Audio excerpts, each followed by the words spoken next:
যে ব্যক্তি আত্মহত্যা করে সে বিলিভ করে না ইসলামে। কেন? সেই মনে করে তার একটা সমস্যা আছে, আত্মহত্যা করলে সমস্যা থেকে সে পার পেয়ে যাবে।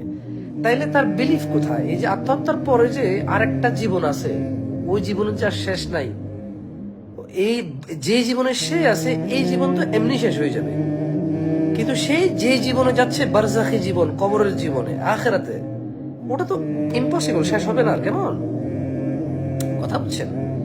এই বোকামি কাজ করা যাবে না। আপনার প্রবলেম যেটাই হোক, এটা আপনি এই পৃথিবী থেকে চলে যাবেন, there is no doubt about it. কেমন? ডাউট রাখিয়েন না। আপনাকে যদি একবারে স্বর্ণের পালঙ্কে রাখা হয়, আর পৃথিবীর মুক্ত বাতাস, সুন্দর বাতাস, আর পৃথিবীর সবচেয়ে সুস্থ সুস্বাস্থ্যকর খাদ্য আর এক্সারসাইজ, আর পৃথিবীর সবগুলা ডাক্তার, সবকিছু যদি এনে দেওয়া হয়, এই পৃথিবীতে আপনার বয়স যদি 100 বছর হয়, আর আপনার যদি কোনোদিন অসুখ না হয়, কোন রোগ অসুখ যদি না হয়, তাও আপনি মারা যাবেন। এতে কোনো